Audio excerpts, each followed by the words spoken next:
In June 2015, hundreds of engineers, scientists, human rights activists, and environmentalists gathered at the Thorium Energy Alliance Conference to discuss advanced nuclear energy.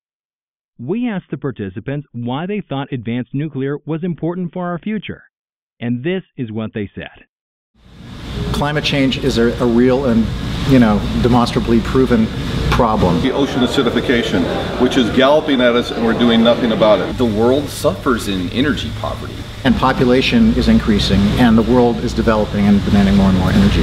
I'm hoping that the human species, the human race, can wind down its presence on the Earth and reduce our carbon footprint and our water use footprint and energy footprint in a controlled way so that we don't end up really disrupting the biosphere while we wait for forces of nature to force us to wind down.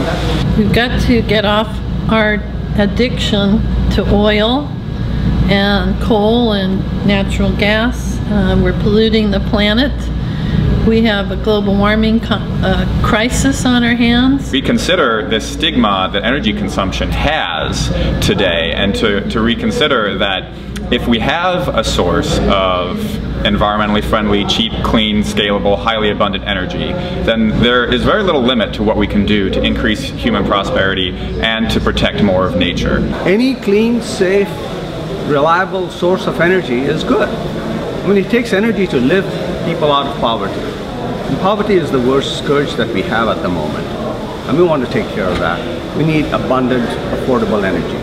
The best mix of energy sources are all carbon-free sources of energy. I'd like to see us promoting all of our clean energy possibilities, which includes nuclear, new forms of nuclear that are safe, that don't pose proliferation risks, and which address our need for scalable energy sources. As I looked harder and harder at it, the more and more I realized that nuclear has got to be part of the equation.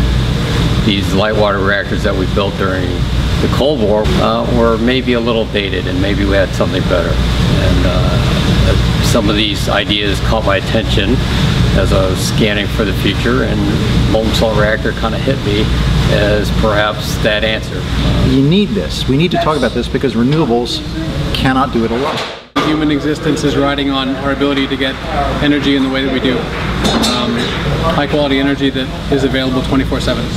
So I think thorium would give that benefit, and I think we can't afford not to pursue it with everything we have. Thorium is interesting because it's not just an energy solution, it's actually a solution. And people who have no interest in nuclear physics and no interest in energy production can get behind it because by the nature of it, it's something that really could be used in the long term in a sustainable future. And so folks who are interested in biology or who are interested in preserving the oceans can be interested in this technology because it's an answer to a lot of the big problems we're facing. Take vast amounts of heat energy and make cement and fertilizer, desalinate water, the thousands of things that heat energy could do. And if we had that heat now, instead of by creating vast amounts of CO2 by burning coal or natural gas, but if we had that heat through that super safe, super abundant molten salt reactor fueled by thorium that we get from rare earths, that's a future of abundance. That's the only future where anything more than 7.5 billion people are going to be able to live on this planet. Don't we want to recapture that ability to do anything, anywhere, at any time? And the secret to it is energy.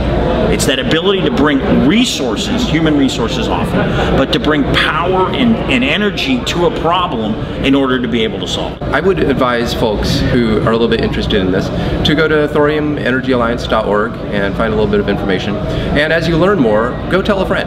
One person talking to another really still is the way that we interact with each other.